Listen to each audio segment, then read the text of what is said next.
Bom dia, Igreja. Espero que esta manhã estejam felizes de estar aqui. As circunstâncias que temos são estas, mas ainda assim a alegria pode estar no nosso coração por estarmos aqui neste lugar. A lição desta semana vai no seguimento um bocadinho da lição da semana passada. O Bruno, semana passada, já adiantou um bocadinho o tema e esta lição é uma continuação desse mesmo tema. E para entrarmos na lição, eu gostaria que estivéssemos todos alinhados no mesmo pensamento. E para isso queria fazer um exercício convosco. Como o Fábio disse, vou precisar da vossa ajuda e agora vou precisar da vossa imaginação. Que é o seguinte. Vamos todos imaginar, tenho aqui um saquinho, vamos todos imaginar que temos um saquinho destes na mão, neste momento, e dentro deste saquinho estão alguns diamantes. Este não tem, garanto, este não tem. Mas imaginem que todos têm um saquinho destes na mão. E quero que todos imaginem que têm neste momento um saco destes na mão e que estão entusiasmados por terem os vossos diamantes na vossa mão. Quem é que está alegre por ter os diamantes na mão? Alguém está alegre? Não estou a conseguir ter... Já estou a ter alguém que está alegre por ter diamantes na mão. Ok. E eu agora queria fazer-vos duas afirmações em relação aos meus diamantes e aos vossos diamantes. A primeira é dizer-vos que os meus diamantes, aqui nesta sala, são os únicos que têm cor. E dito isto, eu queria que vocês me dissessem o que é que eu indiretamente disse dos vossos diamantes. Falsos? Eu só falei de cor ainda só falei de cor. Os meus são os únicos que têm cor. Os vossos, por oposição, não têm cor. Ok. Agora vou dizer uma frase que vai no seguimento já do que já se adiantou. Agora vou dizer que os meus são os únicos desta sala que são os verdadeiros. O que é que eu indiretamente disse dos vossos? Falsos. Mas eu não disse isso, pois não? Eu disse que os meus eram os únicos verdadeiros. Por oposição, acabo por dizer que os vossos são os únicos que são falsos. E porquê é que eu fiz este exercício convosco? Antes de mais, ficaram contentes por eu ter dito que os vossos diamantes eram falsos? Ficaram felizes? Não? Estão tão entusiasmados com os diamantes, então afinal eu chego aqui e digo que os vossos diamantes são falsos. Que grande estraga-prazeres. E porquê é que eu digo isto?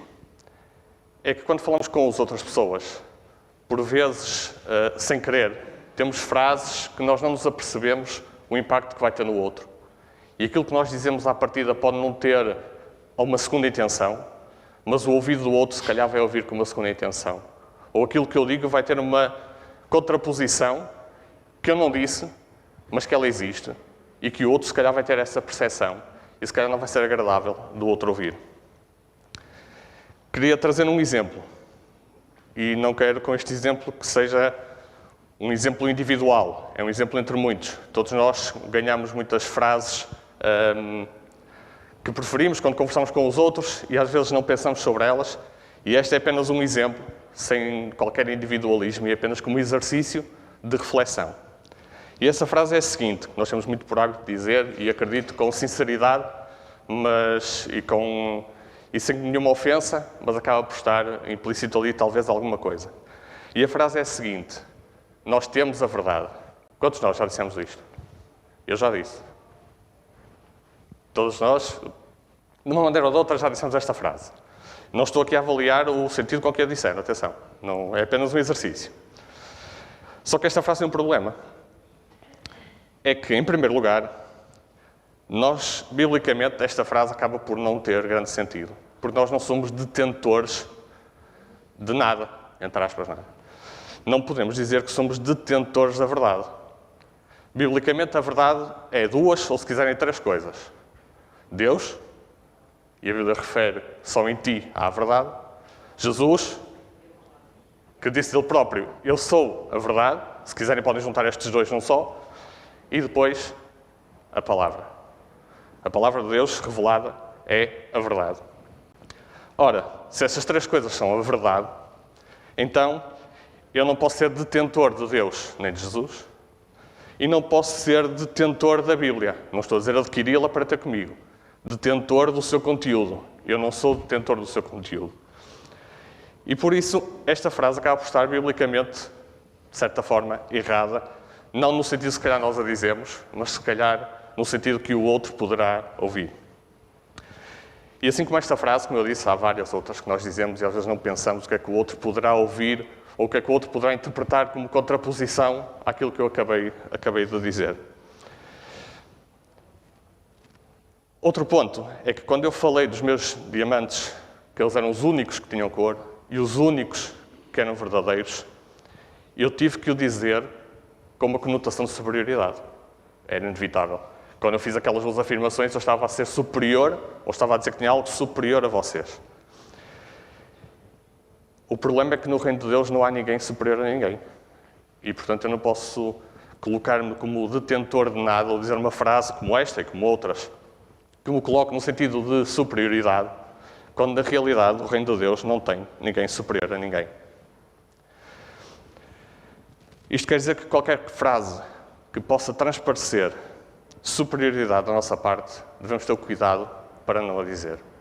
Mesmo que a nossa mente não esteja alinhada nesse sentido, devemos, antes de a dizer, pensar o que é que o outro poderá pensar com esta minha frase. Será que há alguma hipótese dele ser magoado? Mesmo eu não querendo dizer isto, será que há alguma hipótese dele ser magoado? Então aí devemos ter o cuidado e pensar, talvez é um belo exercício para hoje à tarde, refletir aquelas frases que nós dizemos, os chamados chavões, e pensar, será que eu nesta frase haverá algum contexto em que eu não a posso dizer, porque vou ferir o outro, ou porque o outro poderá ver esta frase noutro sentido que não é aquilo que eu quero transmitir? E por isso é um exercício que se calhar deveríamos fazer com mais frequência. Às vezes parece que não temos a percepção daquilo que realmente recebemos de Deus e aquilo que queremos. Nós queremos que nos foi dada uma boa nova para viver e uma boa nova para partilhar com os outros, com alegria. E às vezes parece que não temos essa real consciência, parece que estamos um bocadinho levados na nossa superioridade e não temos a noção real daquilo que nós somos. Se calhar o facto de termos uma prática religiosa, de estarmos aqui neste lugar, às vezes poderá ofuscar um bocadinho aquilo que a própria Bíblia diz de cada um de nós.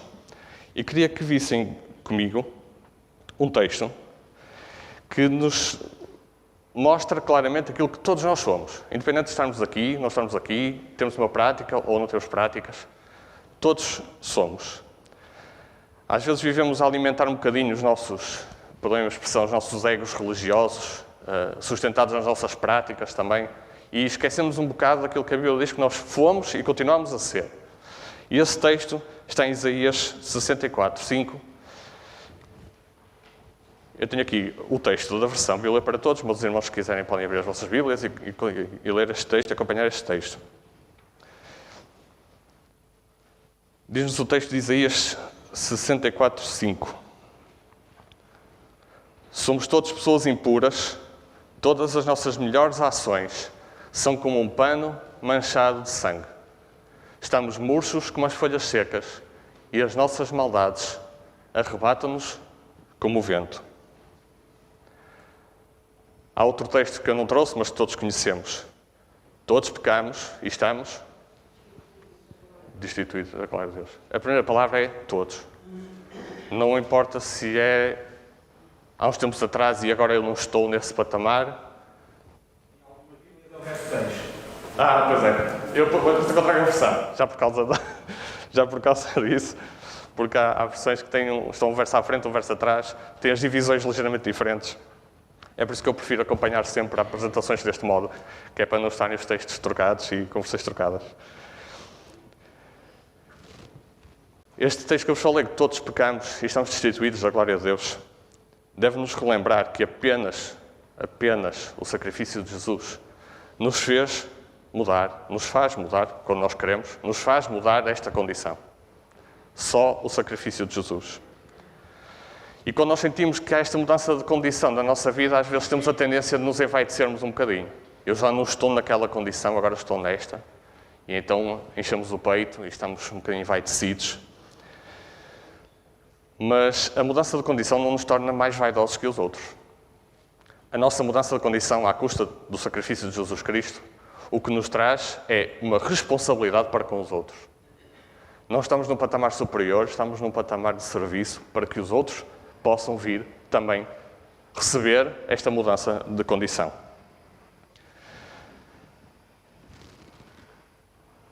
Por vezes, penso que nós não temos não olhamos para este texto com real profundidade. Porque às vezes penso que nós não olhamos bem para nós e não temos real consciência de quão indignos nós somos. Parece que nos ofuscamos a nossa real condição com a nossa vida, com as nossas práticas, e não temos real consciência daquilo que nós somos. Nós somos completamente iguais a qualquer uma das outras pessoas com quem nos cruzamos no dia-a-dia. E o que este texto nos diz, em linguagem mais corrente, é que em nós, e é um trecho popular conhecido, nada em que nós fazemos vale um tostão furado. Esta é que é a verdade. E então, enquanto nós não temos esta consciência de que as nossas ações não valem um tostão furado, talvez devemos refletir se temos condições para ir falar aos outros. Porque se nós não conseguimos rebaixar o nosso ego e olhar para o outro, que neste momento passa, se calhar, aqui na porta, como um igual a mim, eu, se calhar, vou ter muita dificuldade em interagir com ele e em partilhar com ele esta boa nova que eu recebi da parte de Deus. Para aplicar o método de Cristo, não se pode ter qualquer tipo de soberba ou vaidade em relação àquilo que queremos ou àquilo que somos. Esta é uma condição obrigatória para podermos partilhar com os outros da forma como Deus pretende. Alinhados que eu queria que estivéssemos neste pensamento, vamos tocar agora no tema da lição mais a fundo. Se bem que para mim este tópico estava implícito na lição e eu senti que era necessário tocar nele para que pudéssemos ter o mesmo pensamento para tudo o que vinha dentro da lição. A nossa atitude perante o outro depende diretamente de tudo isto que estamos a falar até agora.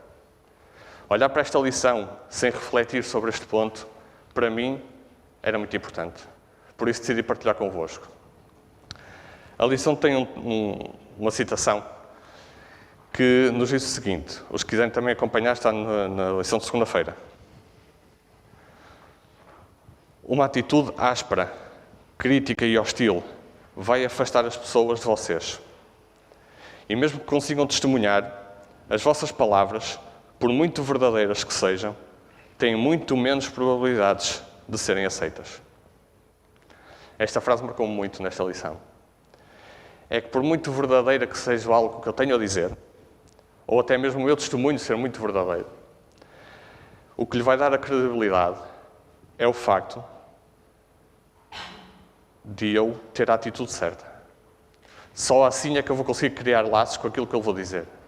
Se eu tenho uma verdade para dizer, algo que é verdade para dizer, e poderia ser entre nós, algum ponto, aliás, até vou fazer o inverso, poderia ser dos irmãos em relação a mim. Se algo que me têm para dizer pode ser muito verdadeiro em relação a mim, mas é a vossa atitude que vai condicionar aquilo que eu irei aceitar que vocês digam ou não. Isso serve para o inverso. Cada vez que a nossa atitude quebra, nós não temos possibilidade de partilhar a mensagem de forma correta, porque ela leva uma atitude errada. Há textos na Bíblia que é necessário ter um estudo mais aprofundado, quer pela estrutura como estão construídos, pelas palavras que estão lá colocadas e muitos pormenores que estão ali.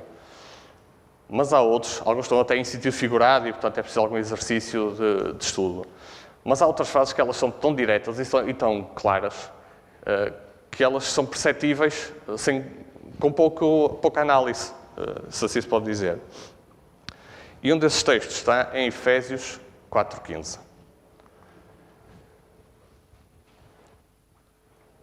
O texto diz-nos o seguinte: mas proclamando a verdade com amor, cresceremos em todos os sentidos para Cristo, que é a cabeça. Queria fazer um exercício convosco. Pegar neste texto e vamos lê-lo de trás para a frente, se assim se pode dizer. O que o texto diz de trás para a frente é que para crescer em todos os sentidos para Cristo, que é a cabeça, é necessária a condição anterior. Isto faz parte do português, estou aqui professoras, acho eu, se não são, estou aqui professoras, estava a ver a ler. O que o texto diz, e pode ser lido também no inverso, é que para crescer em direção a Cristo, que é a cabeça, é necessário proclamar a verdade com amor. Ora, este texto é para quem? Ia dizer que não bateu no micro e bati. É para mim. Este texto é para mim. Eu só cresço em direção a Cristo, que é a cabeça, quando eu proclamo a verdade com amor. Ora, não diz que eu cresço em direção a Cristo quando eu proclamo a verdade. Não é isso que diz, pois não? Ou eu retiro dali uma parte propositadamente. É isso que diz? Não é isso que diz. Podem participar e podem falar. Não façam disto um monólogo, porque senão vai ser um bocadinho entediante e vamos acabar bem cedo. Eu só cresço quando proclamo a verdade de uma determinada forma. Com amor. Sem ela, sem o amor, eu não cresço. Posso proclamar a verdade, mas eu não cresço. Porque eu esqueci-me de proclamá-la com amor. O nosso crescimento depende diretamente da forma como proclamamos a verdade. Não é de proclamarmos a verdade, porque isso podemos proclamar todos a verdade. Conhecemos, não somos detentores da verdade, mas conhecemos a verdade, porque é a revelação, como dizia a Becas, é a revelação de Deus. Conhecemos aquilo que é a verdade. Deus, Jesus e a sua revelação. E eu posso proclamá-la, mas isso não faz de mim, não me torna a crescer. O que me torna a crescer é quando eu coloco o amor nessa proclamação da verdade.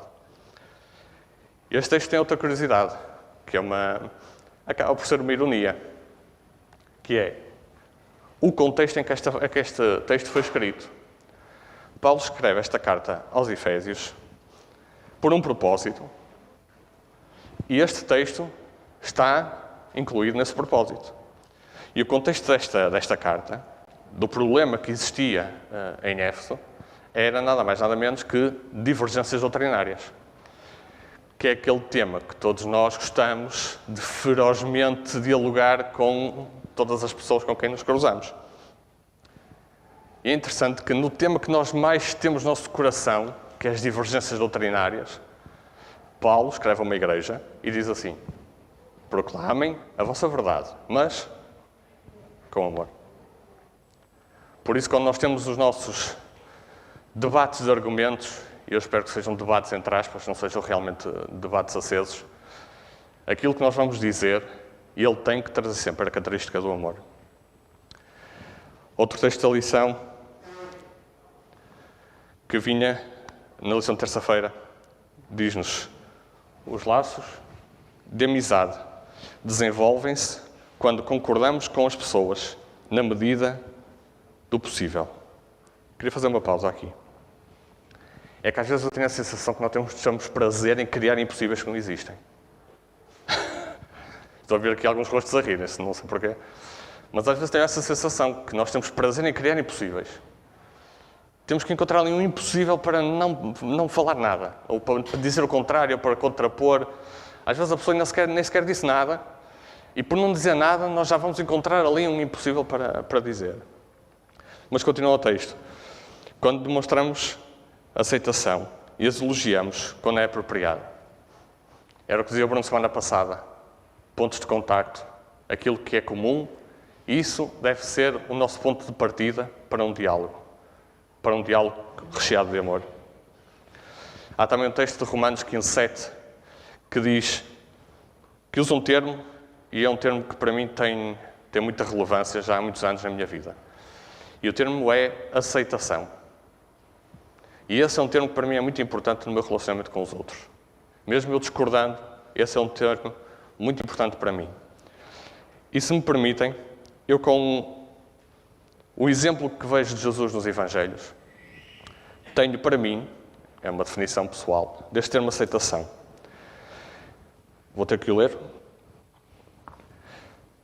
Aceitação, e relembro que esta é uma definição pessoal, é o ato de, mesmo discordando do pensar ou do agir de alguém, contribuir para o seu bem-estar e ajudá-lo, através do amor que vem de Deus, a aproximar-se de Deus. Este para mim é o que é aceitação. Quando eu olho para Romanos 15:7 e vejo ali aceitação pelos outros, para mim é este o meu pensamento. Acredito que talvez os irmãos tenham outro pensamento até diferente ou até contrário, mas este é o meu ponto de vista sobre aceitação. Na lição de quarta-feira tinha também outra frase que eu queria partilhar convosco. Dado que Cristo perdoou e aceitou cada um de nós, Podemos recusar perdoar-nos e aceitar-nos uns aos outros? Como é possível aceitar uma pessoa sem aceitar o seu comportamento pecaminoso? Como é que podemos ter uma atitude de aceitação, enquanto ao mesmo tempo não o apoiamos nem toleramos o pecado? Se bem me lembro, estas perguntas estavam no final da lição de quarta-feira. E eu achei curioso um pormenor destas perguntas, que é, todas elas começam com como é que? E eu achei que elas talvez devessem ter será que? Mas não dizem. E agora vamos ter que desembrulhar este nó. Porquê é que estas perguntas começam por como é que, e eu vou voltar a ler, como é possível aceitar uma pessoa? Como é que podemos ter uma atitude de aceitação? Porquê é que diz como é que e não diz será que? Alguém? Força, força. O será que era uma dúvida se seria possível. Aqui diz que é garantidamente possível. Agora a questão é como. Porque a maneira como, a atitude como faz toda a diferença. Quando nós usamos o nosso método, nunca será possível. Quando nós usamos o método de Cristo, o resultado é completamente diferente. É exatamente o que aconteceu no tempo de Jesus, na atitude dos cristãos de colarinho e de gravata, podemos dizer assim, que eram os fariseus, que eram os profissionais do cristianismo, e Jesus, que era a essência do cristianismo. É essa a grande diferença. Ok, mas é força, força. O amor é o dom que nós temos em nosso amor. Portanto, só podemos em Cristo, usando o método de Cristo, dirigir-nos aos outros com amor. Portanto, sem Cristo não é possível nós dirigirmos aos outros com amor. Temos um caso da Samaritana que era rejeitada por muitos como uma forma de Jesus abordá-la e que me tocou profundamente. É a diferença. Deixa só atrás dela. Deus ama o pecador, mas abomina o pecado.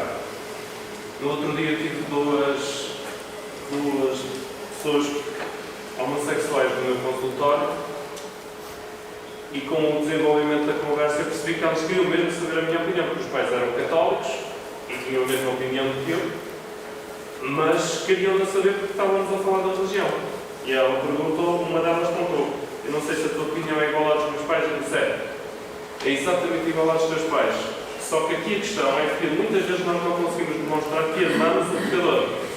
E foi exatamente isto que eu disse. Eu amo-vos exatamente igual, mas detesto o vosso comportamento. Porquê? Porque é Deus que o detesta, que abomina.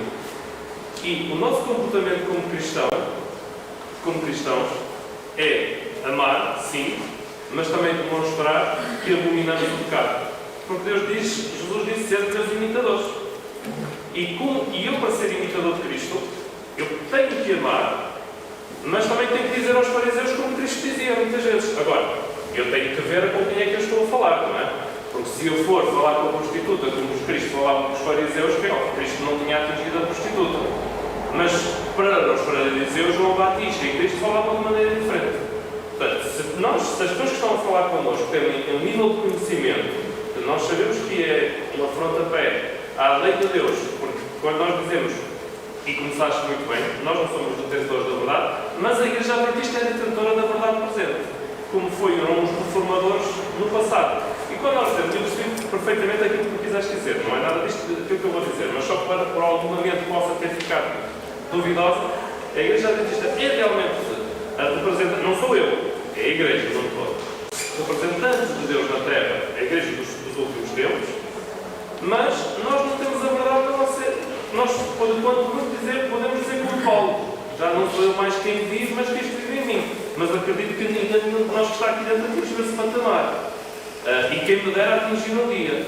Agora, a questão aqui fundamental é, eu como cristão, como é que eu me vou comportar mediante o mundo em que nós vivemos pecaminoso, que estamos a viver momentos na história da humanidade realmente preocupantes, mas de maneira nenhuma alarmantes. Porque nós vemos o pecado a todo por qualquer lado onde a gente olha, mas a Bíblia diz, não vos alarmeis. Veio o Covid, não vos alarmeis. É exatamente isto.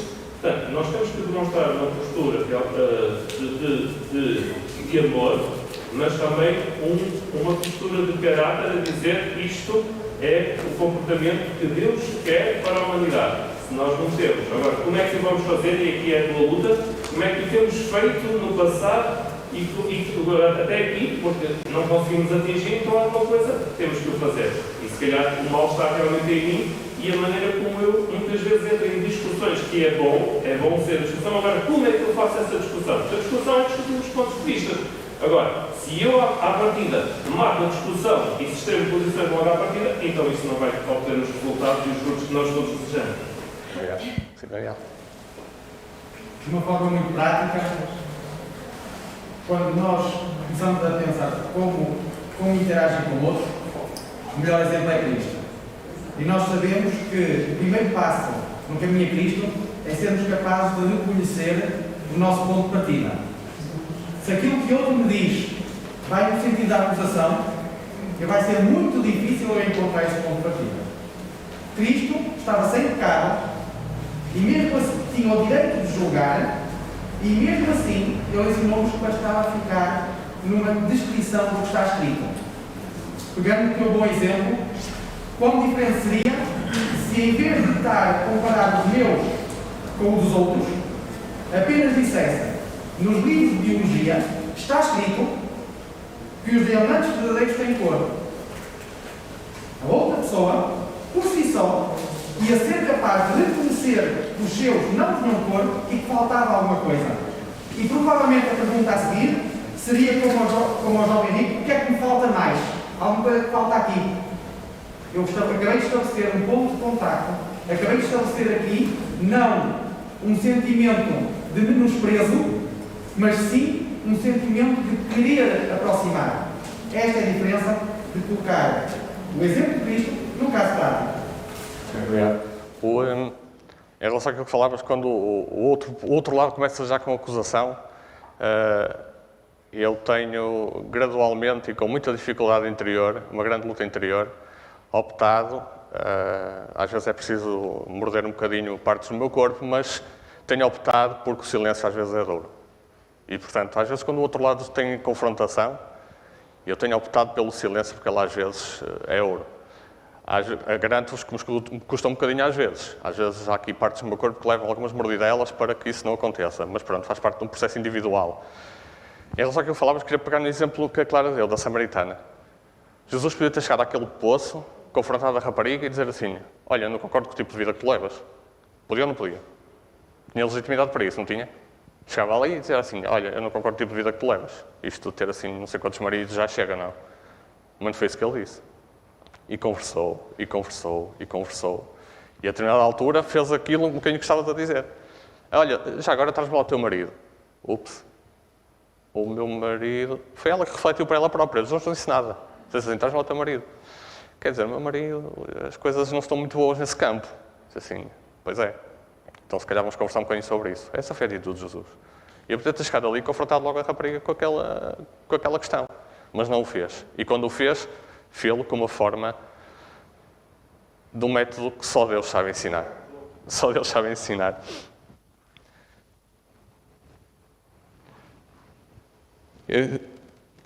Voltando à pergunta, porque é que ela diz como é que e não será que, como dizia a Becas, é porque não há opção. É preciso mesmo. Nós temos que aceitar os outros, mesmo não aceitando o seu comportamento. E a Becas dizia: é complicado. Talvez. Talvez seja. Ou talvez não.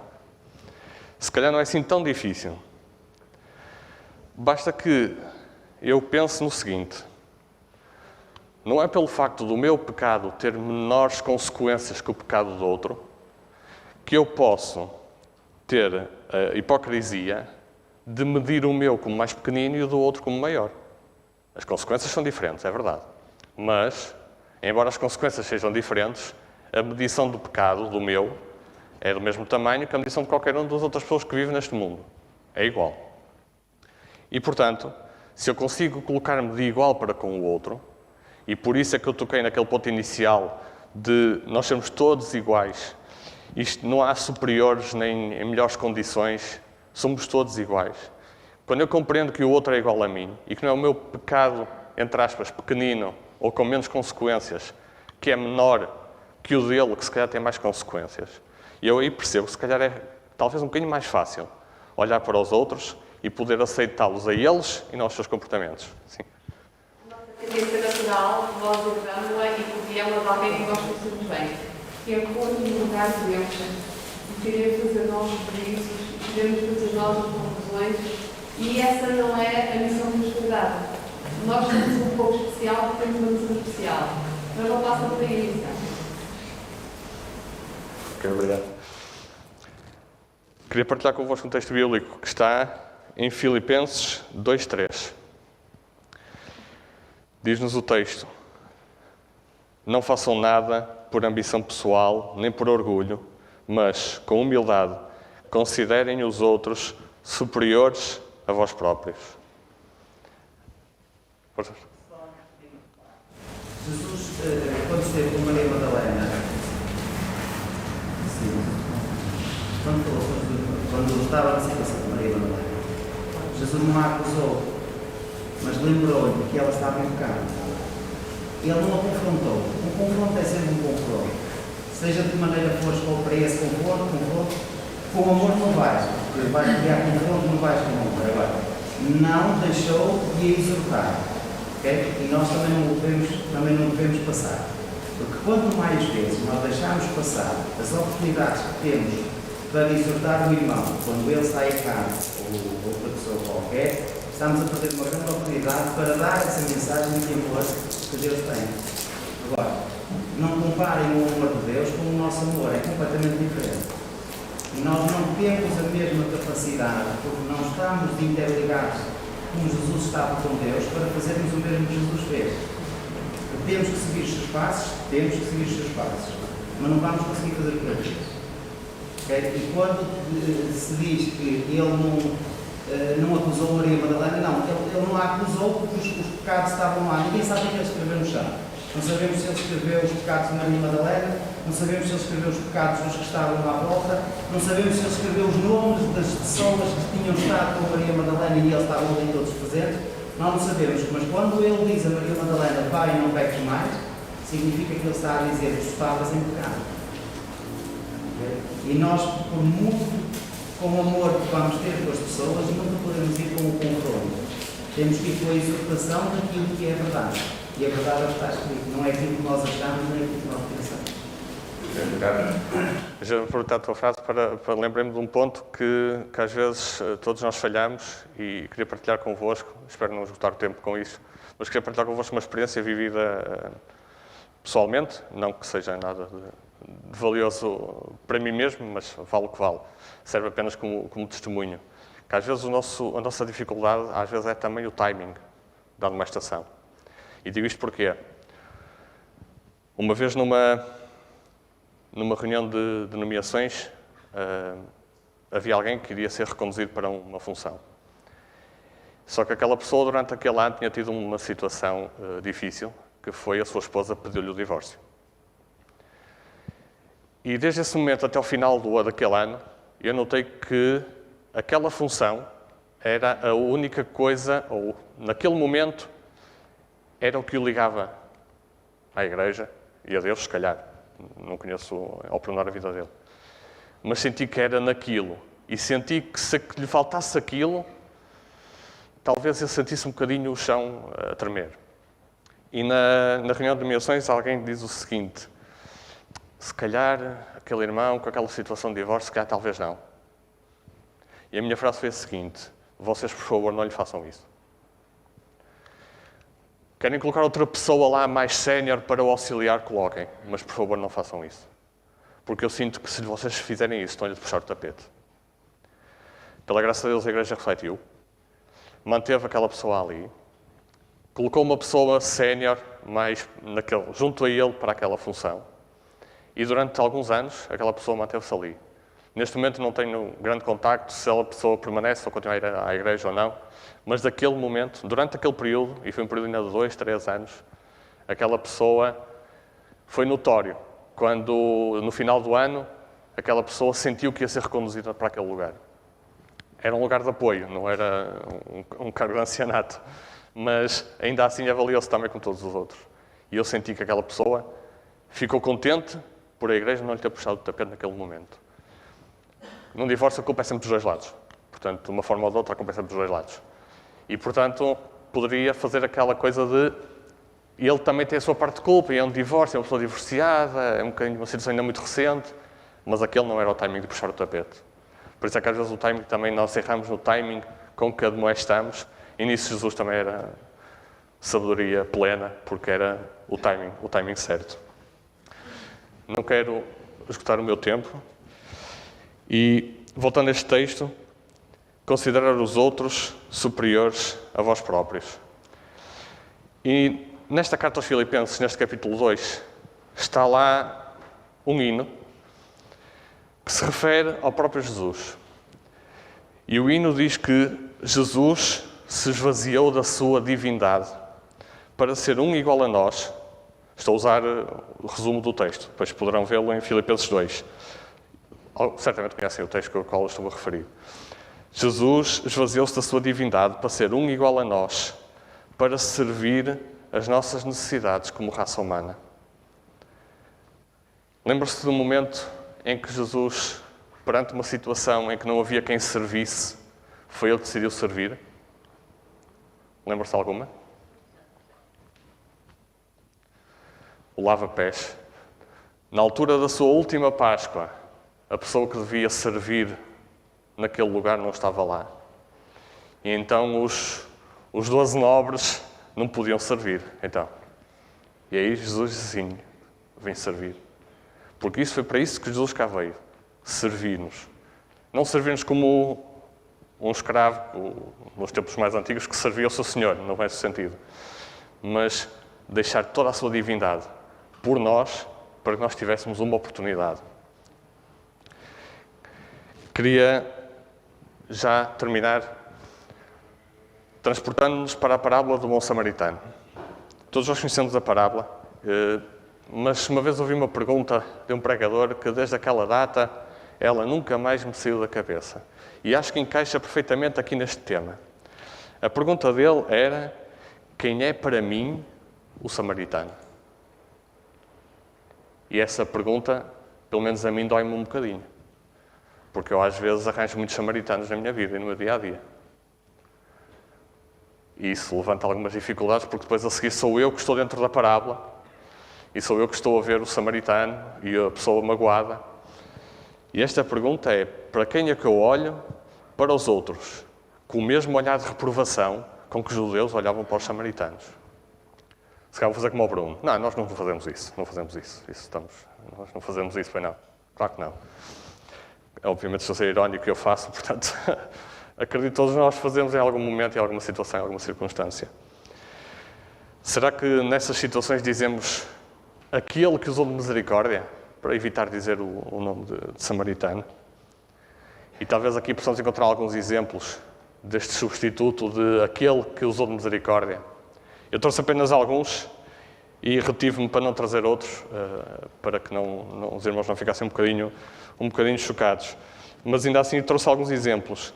Em vez de dizer aquele que usou de misericórdia, eu poderia dizer aquele que guarda o domingo. Poderia dizer aquele que anda com um par sempre na rua a bater de porta em porta. Ou então aquela que já teve vários maridos, não foi que falamos há bocado daquela? Aquela que já teve vários maridos, é com este tom que eu me refiro a outras pessoas. Será que eu digo, aquele que roubou não sei quem? É desta forma que eu falo? Ou então, aquele pecador, etc, etc, etc. E ficamos por aqui para que as frases não sejam muito ofensivas e não se sintam chocados com o que eu possa dizer. Será que nos custa dizer samaritano em algum momento da nossa vida, do nosso dia-a-dia? Nós precisamos de pedir ajuda a Deus para olhar para essas pessoas da mesma forma como queríamos que Deus olhasse para nós. Devemos deixar de ver o outro como adversário, ver o outro como um igual a mim. Aliás, o texto dizia ver como um superior a mim. A coisa ainda torna-se mais difícil, porque é para ver como um superior a mim. E quando eu vejo outro como superior a mim, cabe-me a mim servir o outro. Não servir, lá está, no mesmo sentido pejorativo, mas servi-lo no sentido de o fazer crescer também em direção a Cristo. Queria terminar com uma última frase que estava na lição. Okay. E estava na lição de quinta-feira. O amor procura sempre o melhor para o outro. Não há nenhum conflito entre o amor e a verdade. E eu queria destacar, antes de continuar, queria destacar esta frase. Não há nenhum conflito entre o amor e a verdade. Que pelo menos esta frase possa estar nos vossos corações agora, neste momento e daqui para a frente, que é não há conflito entre amor e verdade. Inclusive, o problema aqui, e já vimos isso nas perguntas que fizeste, como aceitar uma coisa sem aceitar a outra. Portanto, há aqui uma guerra. Portanto, eu não posso fazer uma coisa e esquecer a outra. Eu não posso aceitar o mundo todo ou tudo aquilo que o mundo faz, que é esta a questão, e está tudo bem. E aqui aparece exatamente a mesma situação. Eu não posso, não há nenhum conflito, porque não há como viver sem amor e verdade ao mesmo tempo. Eu tenho que demonstrar aos outros o amor, mas eu, se não lhes apresentar a verdade, eu não lhes estou a demonstrar o amor. Estou as duas interligadas. Caminham juntas sempre. A frase continua e diz: a verdade apresentada com humildade e gentileza é uma afirmação de amor. A verdade apresentada com amor leva a uma experiência cristã autêntica que proporciona orientação, propósito e certeza claros. Que ao longo desta semana possamos levar esta frase e possamos interagir com os outros de forma diferente, porque é para isso que serve a lição, para nos mudar, e que daqui em diante possamos agir de forma diferente. Facilitar. Olha, sabes que nós vivemos numa fase em que a palavra amor é uma coisa que roda em todas as áreas onde a gente passamos. Na internet, nos nossos grupos sociais, a palavra amor para as pessoas hoje em dia é muito importante. Mas eu também compreendo ao observar do outro lado que as pessoas acabam por ter muito amor próprio e não amor ao próximo. E é importante que nós cada vez nos dediquemos mais ao Senhor, porque a partir do momento que contemplemos o próprio Jesus e que nos entreguemos cada vez mais a Ele, esse amor vai fluir de nós para os outros. Não é? Quanto mais contemplamos este mundo, mais egoisticamente vamos ser a nível de amor. Primeiro eu, depois os outros. Não é? Porque é interessante que às vezes as pessoas batem sempre na mesma tecla do amor. Mas na realidade, na prática, depois vão defender teorias muito egocêntricas, não é? O próprio Jesus não fazia nada disso. Ele era o rei, não é? Apesar de estar aqui nesta terra, nas condições que estava, sabia que era rei, mas nunca pôs isso em evidência. De qualquer forma, com que andamos com o amor do lado do mundo, não tem limitações, não tem regras, não tem justiça. Temos visto, não é? Apesar dos homens alegarem amor, muitas vezes não usam de justiça. E o amor e a justiça andam de mãos dadas. Na realidade, o que me assustou até nesta frase que pergunta foi